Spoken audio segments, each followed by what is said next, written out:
Nous voici dans un jardin public français, situé à Loches, dans le 37, en Indre-et-Loire.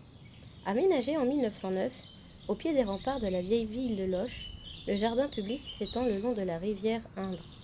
Ses allées ombragées, ses bancs tranquilles et ses arbres centenaires offrent un cadre paisible, comme une petite parenthèse au cœur de la cité. C'est ici que débute notre histoire, entre nature et pierre, au milieu d'un lieu où le temps semble s'être doucement arrêté.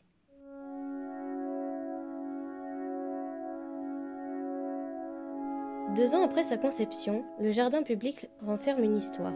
Le 24 avril 1911, Ernest adressait une carte du Grand Mail à son amie Fernande. Au dos, il ajoutait un texte pour le moins mystérieux.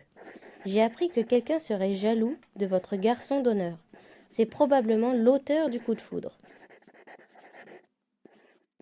Un siècle, jour pour jour, après la missive d'Ernest, le dimanche 24 avril 2011, à 17h43 précise, la foudre s'abat sur le dernier des trois séquoias. Le géant de 40 mètres explose littéralement. Des éclats de bois sont projetés dans le jardin et ses abords du stade à la rue Quinte-Folle, en provoquant de nombreux dégâts. Seulement matériel, la violente déflagration laissa un tronc meurtri à jamais avec deux pics tendus vers le ciel, comme pour implorer une explication à cette terrible sentence. Il n'est guère cartésien de croire en l'œuvre d'une entité céleste. Reconnaissons tout de même que la coïncidence est troublante. 2 années se sont écoulées depuis la grande stupeur. Le jardin public a retrouvé sa magnificence. Les traces de l'effroyable carnage ont disparu, mais les Lochois resteront encore longtemps marqués. Suite à ce message, un événement s'est déroulé. Venue en 2017, l'artiste Amandine Boquelet a installé une sculpture de loup, hurlant à la lune, sur la souche du séquoia. Il disparaît au printemps 2024.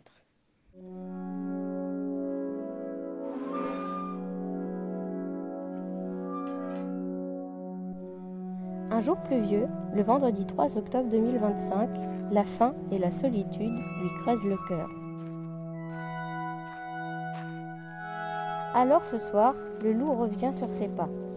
Il lève le museau vers le vent, sent une odeur oubliée, celle des pins, de l'herbe et de la mousse humide, son foyer perdu. L'envie de errer dans le parc lui surgit à l'esprit. Des souvenirs refont surface. Il saute dans la gloriette. Le parfum des fleurs l'émoustille. Il sent une odeur de pelage différente. Une odeur qu'il veut accompagner, rejoindre. Le loup hurle pour l'appeler. La louve sort des feuillages derrière lui. Il se retourne. Le parfum de la louve devient plus fort. Une course-poursuite commence. Il se tourne autour comme de vieilles connaissances. Serait-elle son âme sœur? Seul, le temps le dira.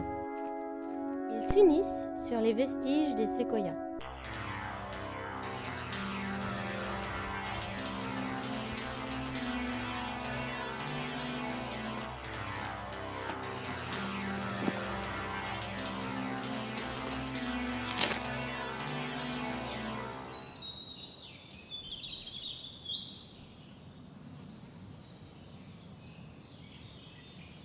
Ainsi perdure aujourd'hui la légende des amants loups.